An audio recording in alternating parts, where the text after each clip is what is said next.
Are you constantly striving for more, yet still feel like you're never quite enough? You've read the books, listened to the podcasts, tried every life hack, and still that gnawing sense of not there yet lingers. Everyone tells you to optimize, to grow, to push harder. But what if all that striving is actually making you less fulfilled? What if the very pursuit of endless self-improvement is the thing stealing your happiness? From the moment we wake up, we're bombarded with messages. Wake up earlier.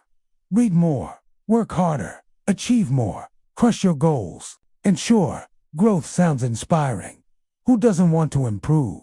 But if growth becomes an obsession, it stops being growth. It becomes a race with no finish line. And that's where burnout, comparison, and emptiness sneak in. Think about it.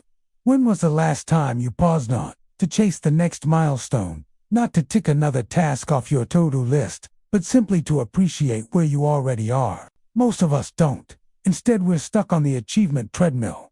We run and run, but we never really arrive, because every win immediately shifts the goalposts. You get the promotion, and now you're hungry for the next one.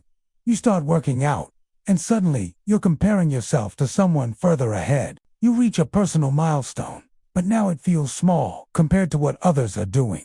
This is the paradox. The more you chase improvement, the more you risk feeling inadequate. It's like pouring water into a bucket with a hole you can never fill it. But here's the truth. You're allowed to grow without constantly proving yourself.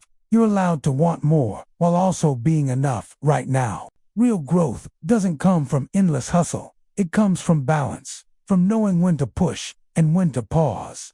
Let me share a story.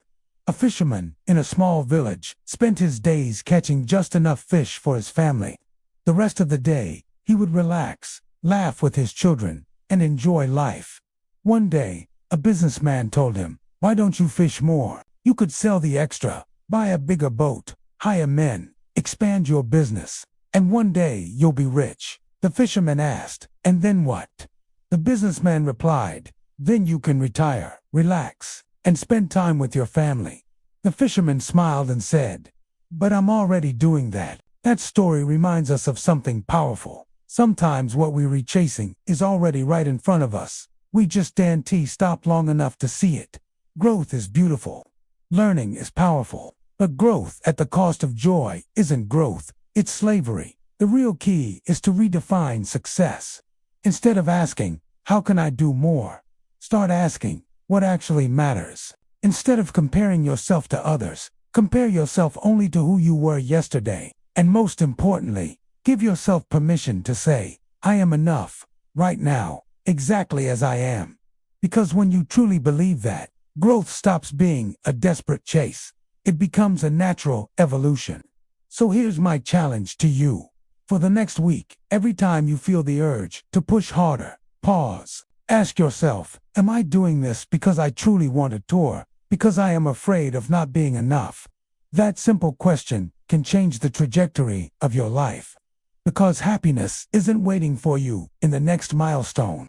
It's not hiding behind the next paycheck, or the next goal, or the next version of you. It's here in the present moment. If you allow yourself to see it. And sometimes, the most radical growth hack isn't doing more. It's learning to embrace enough. So take a deep breath. Remind yourself that you are already enough. And from that place of peace, take your next step forward, one that's not driven by fear, but by clarity and purpose. Thank you for listening. If this message resonated with you, share your thoughts in the comments below. I'd love to hear your perspective. And don't forget to subscribe for more content. The Dose and Tea just push you to grow, but helps you find balance along the way. Because true growth isn't about endless striving. It's about becoming fully alive.